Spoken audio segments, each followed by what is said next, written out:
ಹೆತ್ತ ಮಗಳ ಮೇಲೆಯೇ 3 ವರ್ಷ ಅತ್ಯಾಚಾರ ಎಸಗಿದ ಕಾಮಾಂಧ ತಂದೆಯ ಬಂಧನ. ಆಸ್ಪತ್ರೆಯಲ್ಲಿ ಬಯಲಾಯಿತು ಘೋರ ಕೃತ್ಯ. ತನ್ನ ಹೆತ್ತ ಮಗಳು 15 ವರ್ಷದ ಮಗಳ ಮೇಲೆಯೇ ಕಳೆದ 3 ವರ್ಷಗಳಿಂದ ನಿರಂತರವಾಗಿ ಲೈಂಗಿಕ ದೌರ್ಜನ್ಯವನ್ನ ಎಸಗ್ತಾ ಇದ್ದ ಕಾಮಾಂಧ ತಂದೆಯನ್ನ ಪಶ್ಚಿಮ ಬಂಗಾಳದ ದುರ್ಗಾಪುರ ನ್ಯೂ ಟೌನ್ಶಿಪ್ ಪೊಲೀಸರು ಜಾರ್ಖಂಡ್ನ ದುಮ್ಕಾದಲ್ಲಿ ಬಂಧಿಸಿದ್ದಾರೆ. 47 ವರ್ಷದ ಬಂಧಿತ ಆರೋಪಿ ದೇಶದ ಪ್ರಸಿದ್ಧ ಖಾಸಗಿ ಟೆಲಿಕಾಂ ಕಂಪನಿಯೊಂದರಲ್ಲಿ ಕಳೆದ 12 ವರ್ಷಗಳಿಂದ ಮ್ಯಾನೇಜರ್ ಆಗಿ ಕೆಲಸ ಮಾಡ್ತಾ ಇದ್ದ. 4 ತಿಂಗಳ ಹಿಂದಷ್ಟೇ ವರ್ಗಾವಣೆಯಾಗಿ ದುಮ್ಕಾಗೆ ಬಂದಿದ್ದ ಈತನನ್ನ ಜಾರ್ಖಂಡ್ ಪೊಲೀಸರ ಸಹಕಾರದೊಂದಿಗೆ ಪಶ್ಚಿಮ ಬಂಗಾಳ ಪೊಲೀಸರು ಆತ ಬಾಡಿಗೆಗಿದ್ದ ಮನೆಯಲ್ಲಿ ವಶಕ್ಕೆ ಪಡೆದಿದ್ದಾರೆ. ಆಸ್ಪತ್ರೆಯಲ್ಲಿ ಬಯಲಾದ ಭೀಕರ ಸತ್ಯ.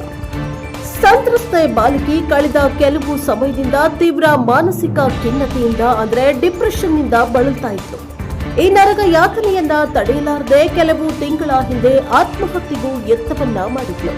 ದುರ್ಗಾಪುರ ಆಸ್ಪತ್ರೆಯಲ್ಲಿ ಚಿಕಿತ್ಸೆ ಫಲಿಸದಿದ್ದಾಗ ಕಳೆದ ಏಪ್ರಿಲ್ನಲ್ಲಿ ಪೋಷಕರು ಹೆಚ್ಚಿನ ಚಿಕಿತ್ಸೆಗಾಗಿ ತಮಿಳುನಾಡಿನ ವೆಲ್ಲೂರು ಆಸ್ಪತ್ರೆಗೆ ಕರೆದೊಯ್ದಿದ್ರು.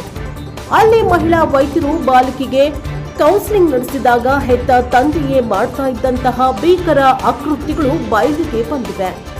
ತಕ್ಷಣವೇ ವೆಲ್ಲೂರಿನಿಂದಲೇ 0 ಎಫ್ಐಆರ್ ದಾಖಲಿಸಿ ಬಳಿಕ ದುರ್ಗಾಪುರ ಪೊಲೀಸ್ ಠಾಣೆಗೆ ಪ್ರಕರಣವನ್ನು ವರ್ಗಾಯಿಸಲಾಗಿತ್ತು.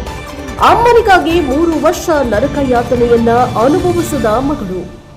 ಈ ವಿಷಯವನ್ನ ಎಲ್ಲಾದರೂ ಅಮ್ಮನಿಗೆ ಹೇಳಿದ್ರೆ ನಾನು ಆಕೆಯನ್ನ ಬಿಟ್ಟು ಓಡಿ ಹೋಗ್ತೇನೆ, ನಿಮ್ಮನ್ನ ಅನಾಥರನ್ನಾಗಿ ಮಾಡ್ತೇನೆ ಎಂದು ತಂದೆ ಆಕೆಗೆ ನಿರಂತರವಾಗಿ ಬೆದರಿಕೆ ಹಾಕ್ತಾ ಇದ್ದ.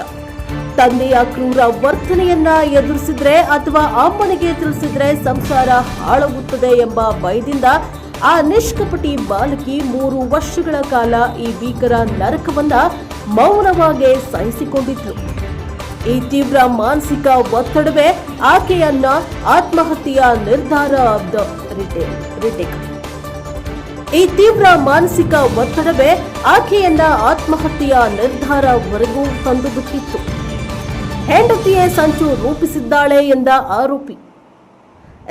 ಮತ್ತೊಂದೆಡೆ ಪೊಲೀಸರ ವಶದಲ್ಲಿರುವ ಆರೋಪಿ ತಾನು ನಿರ್ದೋಷಿ ಎಂದು ವಾದವನ್ನ ಮಾಡ್ತಾ ಇದ್ದಾನೆ.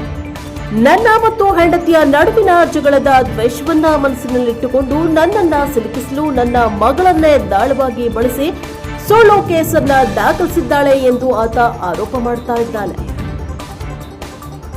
ಸ್ವಂತ ಮಗಳ ಮೇಲೆಯೇ ಲೈಂಗಿಕ ದೌರ್ಜನ್ಯವನ್ನ ಎಸಗಿದ ಆರೋಪದ ಮೇಲೆ ಖಾಸಗಿ ಟೆಲಿಕಾಂ ಮ್ಯಾನೇಜರ್ನನ್ನ ಬಂಧಿಸಲಾಗಿದೆ. ದುಮ್ಕಾ ಟೌನ್ ಪೊಲೀಸರ ಸಹಕಾರದೊಂದಿಗೆ ಈ ಕಾರ್ಯಾಚರಣೆಯನ್ನ ನಡೆಸಲಾಗಿದ್ದು ಟ್ರಾನ್ಸಿಟ್ ರಿಮಾಂಡ್ ಮೇಲೆ ಬಂಗಾಳ ಪೊಲೀಸರು ಆರೋಪಿಯನ್ನ ಕರೆದೊಯ್ದಿದ್ದಾರೆ ಎಂದು ಪೊಲೀಸ್ ಅಧಿಕಾರಿಗಳು ತಿಳಿಸಿದ್ದಾರೆ. ಬ್ಯೂರೋ ರಿಪೋರ್ಟ್ ವಿರೂಪಾಕ್ಷಯ್ಯ ಸ್ವಾಮಿ ಸಾಲಿಮಠ.